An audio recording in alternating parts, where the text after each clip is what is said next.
than they had ever been.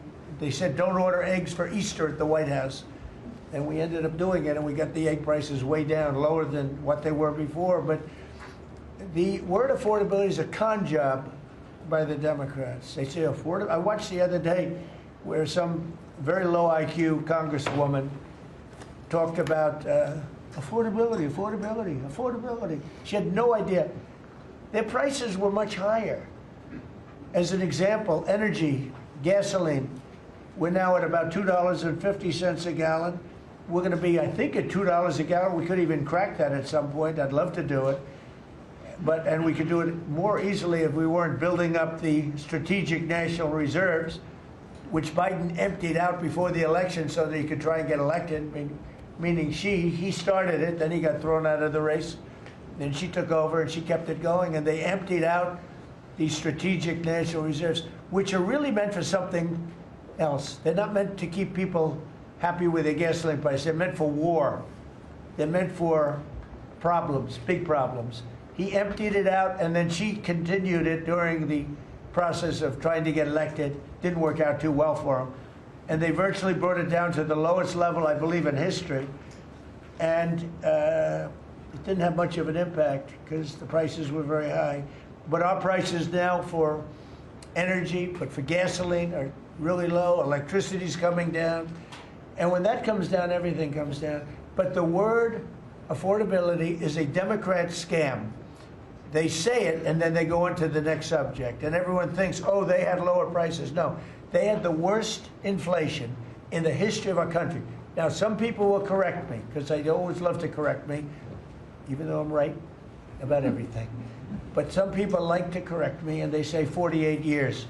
I say it's not 48 years, it's much more. But they say it's the worst inflation that we've had in 48 years.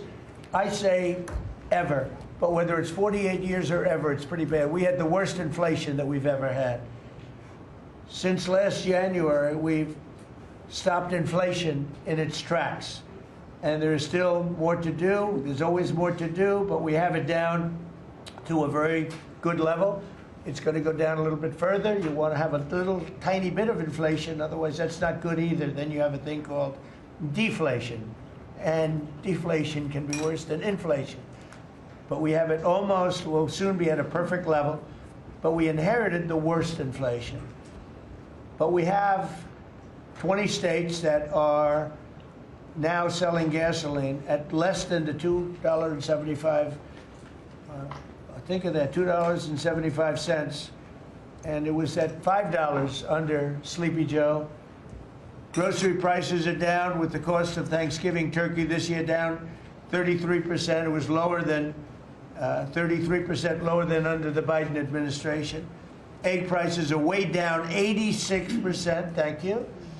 And mortgage rates, despite the fact that we have an incompetent chairman of the Fed, a real dope, who should reduce rates. I saw even Jamie Dimon said he should be reducing rates.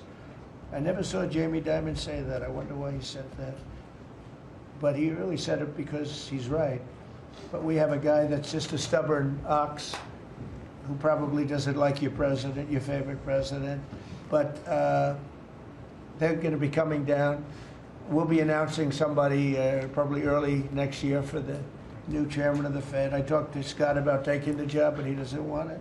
You got the greatest job here. Yes, sir. Right? He said, no, I want to stay chairman. I want to stay right where we are, Treasury.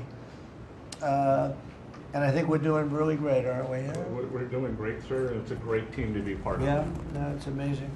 Under my executive order to lower prescription drug prices, which I think is the single biggest thing we've ever done that nobody writes about because you're fake news.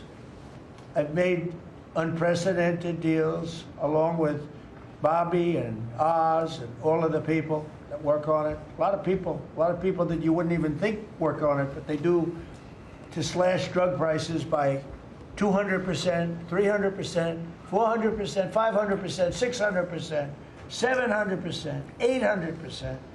Nobody's ever heard of it before because I instituted favored nations, and no nation agreed to do it. And then I said to the nations, If you're not going to do it, I'm going to charge you a 100% tariff, which is more money than we're talking about.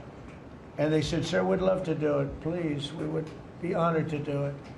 And they agreed that they would go along with the whole thing. Nobody thought you could do it because they felt, number one, you couldn't get the drug companies to do it. So we're paying, as an example, for the, let's call it the fat drug, F-A-T, for fat people. Anybody use it at the table? Don't ask. But the fat drug was $135. Think of that. For certain people, $1,300 for certain countries, $1,300 in New York. So in New York it was $1,300, and in London it was $135. And a friend of mine called me, he said, what is this? Why is it? He got used to paying $1,300. Well, now what we have it down to is, Bobby, what's the number? Like 150 or something? We have it down to a low number, don't we? Yeah, it's around 100, 125, 150. Yeah, think of that.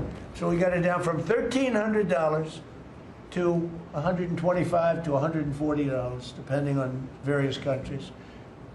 In other words, we're paying the lowest price, tied for the lowest price in the world. It's, people said you could never do that because you couldn't get the countries to agree to it. I did.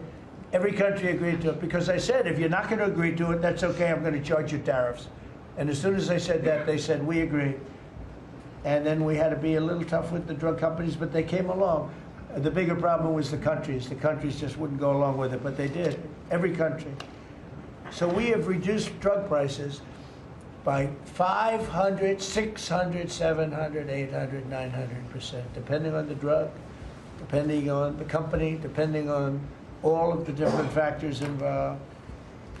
Nobody's ever even thought of drug reductions like that, price reductions. And I told you the story that in my first term, I was so proud of myself because I reduced drugs. It was the first time in 28 years that drug prices were reduced. It was 1/4%, 1/4%. And I was so proud of myself. I said, it's the first time in 28 years that drug prices went down over the course of a year, over the course of a presidency. 1 year. 1/4%. I had a news conference. I was so proud. Now I got them down, not 1/4%. I got them down 400, 500, 600% and more. And the fake news won't write about it. And it's going to have a huge impact on healthcare because a big part of it's buying drugs, buying prescription drugs.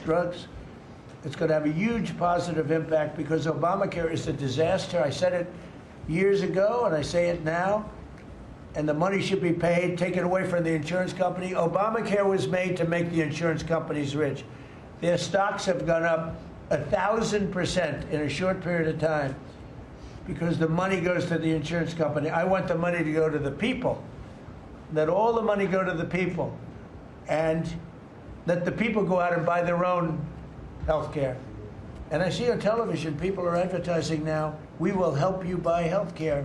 We will go out and help you buy. That's becoming like an industry because of what I said. So something's going to happen. It's probably not going to be easy because the Democrats, frankly, they don't want to make a good deal for the people. They just want to make a bad deal for the country. They want to make a bad deal for the Republican Party.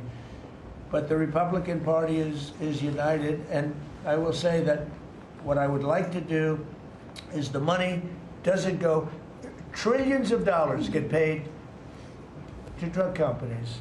And you still have lousy health care. Obamacare is horrible health care. We want it to go to the people and then let the people go out and buy their own health care, and they'll do great. They'll do great. So we're negotiating that now with the Democrats. Well, congressional Democrats want the largest tax hike in history. I proudly signed the largest tax cuts in American history with the Great Big Beautiful Bill. The Great Big Beautiful Bill, the biggest piece of legislation ever signed, and that includes the extension of the original Trump tax cuts. But it's the biggest tax cut ever signed, and it includes no tax on tips, no tax on overtime, and no tax on Social Security. Nobody's ever seen anything like it, so think of that. And in addition, you get, if you buy a car, this is great for our car industry because we have a lot of car plants. we're bringing back the automobile business. 60% of it was stolen because we had incompetent presidents or incompetent trade people. But 60% of it was stolen over the years, and now I think we're bringing it all back. I think we'll be bigger than we've ever been in the auto business. That's not even to mention AI, where we're leading China. You know, we're leading China.